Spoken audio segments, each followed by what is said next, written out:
నమస్కారం. SMH news కి స్వాగతం. అంబర్పేట ఎంఆర్ఓ కార్యాలయాన్ని ముట్టడించిన చిన్న తరహా పారిశ్రామిక వాడ ప్రజలు మూసి ప్రక్షాళన పేరుతో ప్రభుత్వం జారీ చేసిన జీవోలపై చిన్న తరహా పరిశ్రమల యజమానులు ఆందోళన వ్యక్తం చేశారు. అంబర్పేట్ మూసి పరివాహక ప్రాంతంలోని న్యూ దుర్గానగర్ లో కంపెనీల యజమానులు అంబర్పేట తహసీల్దార్ కార్యాలయం ముందు ప్రభుత్వం తీసుకున్న నిర్ణయంపై ఆందోళన వ్యక్తం చేశారు. పరిశ్రమలను ఉన్నఫలంగా కూల్చివేస్తే వందలాది యజమానులతో పాటు వాటిలో పనిచేస్తున్న వేలాది అసంఘటిత కార్మికులు రోడ్డున పడతారని, ప్రభుత్వం చేపడుతున్న అభివృద్ధికి తాము వ్యతిరేకం కానప్పటికీ తమనేదో ప్రభుత్వం దోషులుగా చూడడం అన్యాయమని ఆవేదన వ్యక్తం చేశారు. మూసి బాధితులకు చూపిస్తున్నట్టే తమకు ప్రత్యామ్నాయం చూపించాలని డిమాండ్ చేశారు. 2 రోజులుగా మూసి పరివాహక పరిశ్రమలకు మార్కింగ్ వేయడంపై వారు అభ్యంతరం వ్యక్తం చేశారు. వీరికి సాంఘీభావంగా సిపిఎం పార్టీ నగర నేత Mahender, Kaleem, Amberpet corporator Vijay Kumar Goud, TRS party senior నాయకులు లింగారావు మద్దతు తెలిపారు. చిన్న తరహా పరిశ్రమల బాధలను ప్రభుత్వం పరిశీలించాలని రాజకీయ పార్టీల నేతలు కోరారు. CM down down, CM down down, CM down down. We want justice. We want justice. We want Musi development లో మూసారాంబాగ్ ప్రాంతంలో ఉన్న కార్ఖానాలను తొలగించడానికి ఈరోజు మూసీ డెవలప్మెంట్ అధికారులు, రెవెన్యూ అధికారులు అక్కడున్న కార్ఖానాలన్నీ తొలగించడానికి ప్రయత్నం చేస్తున్నారు.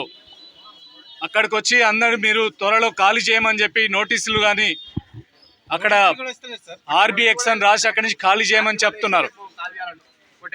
ఇప్పుడు ఈ కార్ఖానాల్లో చాలా దశాబ్దాలుగా ఉన్న కార్ఖానాలు, వందలాది మందికి ఎంప్లాయ్మెంట్ కల్పిస్తున్న కార్ఖానాలు ఎలాంటి చర్చ లేకుండా, ఎవరితో మాట్లాడకుండా, వీళ్ళ భవిష్యత్తు ఏంటో చెప్పకుండా ఇక్కడి నుంచి వెళ్ళిపోండి 2 రోజుల్లో అని చెప్పడం అంటే ఇంత ఏకపక్షంగా వన్ సైడెడ్గా వెళ్లాల్సిన అవసరం ఏమొచ్చింది ప్రభుత్వానికి?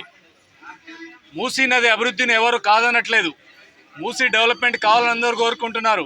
మరి డెవలప్మెంట్లో మా ఇల్లు, ఇక్కడున్న ఇల్లు తొలగిస్తున్నారు, ఇండస్ట్రీ కార్ఖానాలు తొలగిస్తున్నారు. ఈ డెవలప్మెంట్లో వీళ్ళకు ఉన్న ఉపాధిని తీసేసి ఉన్న కార్ఖానాలు తొలగించి ఎవరి కోసం డెవలప్మెంట్ చేయదలుచుకున్నారు? వీళ్ళను రోడ్డున పడేస్తారు, ఎవరికో డెవలప్మెంట్ చేస్తామని చెప్తున్నారు. మీ డెవలప్మెంట్లో వీళ్ళ భాగస్వామ్యం ఉండదా అని చెప్పి ప్రభుత్వాన్ని అడగదలుచుకున్నాం. కనీసం అందరితో చర్చించి చేస్తామని చెప్పారు. బస్తీ వాళ్ళతో చర్చించాలి, కార్ఖానాలు పెట్టుకున్న వాళ్ళతో చర్చించాలి. ఒకవేళ తప్పనిసరిగా తీయాల్సి వస్తే వాళ్ళకి ఏం కంపెన్సేషన్ ఇస్తున్నారు, వాళ్ళకి ప్రత్యామ్నాయం ఏం చూపిస్తున్నారు, ఏమీ లేకుండా ముందు మేము బుల్డోజ్ పెడతాం, తీసేస్తాం, తర్వాత మేమేదో చేస్తాం, ఏం చేస్తారో ఎవరికి మాట్లాడట్లేదు. కాబట్టి ఇది అన్యాయమైంది, ఇది అక్రమం.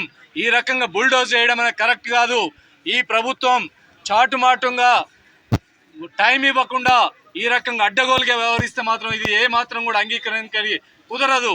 అది బస్తీలైనా, కార్ఖానాలైనా, కమర్షియల్ అయినా, ఎవరైనా. అంటే మూసీ పక్కన మీరు భారీ భారీ భవనాలు కడతామని చెప్తున్నారు, అందులో ఎంప్లాయ్మెంట్ ఇస్తారట, డెవలప్మెంట్ చేస్తారట. ఉన్నోడిని రోడ్డు మీద పడేసి మీరు ఎవరికో లేని వాడికి డెవలప్మెంట్ చేస్తామని చెప్తే ఇంతకంటే దారుణమైంది మరొకటి ఉండదు. అందుకనే ఈరోజు అక్కడ కార్ఖానా ఓనర్లందరితో చర్చించాలి.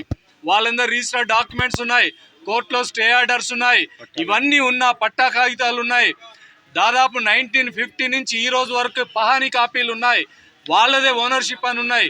మరి వాళ్ళతో ఏం చర్చించకుండా అడ్డగోలుగా మీరు తొలగించడానికి మీకు ఏముంది? ఏ కోర్టు ఆర్డర్ ఉంది? ఎవరు చెప్పారు మిమ్మల్ని తొలగించమని? అందుకనే ఏ చర్చ లేకుండా, ఏం మాట్లాడకుండా ఈ రకం తొలగించడం అనే దాన్ని అంగీకరించేది లేదు. ఇప్పటికైనా ముఖ్యమంత్రి అధికారులను పంపించాలి, వాళ్ళతో చర్చించి తప్పనిసరిగా తొలగించాల్సిన ఆల్టర్నేటివ్ ఏంటి, వాళ్ళ కంపెన్సేషన్ ఏంటి, వాళ్ళకు ఉపాధి ఏమిటి, ఏమీ లేకుండా ఈ రకంగా తొలగిస్తే మాత్రం అంగీకరించలేదు. దీని మీద నిరసన కొనసాగుతుంది. సిపిఎం నగర కమిటీ వీళ్ళకి అండగా నిలబడుతుంది, పోరాడుతుందని చెప్పి ప్రభుత్వాన్ని హెచ్చరించదలుచుకున్నాం.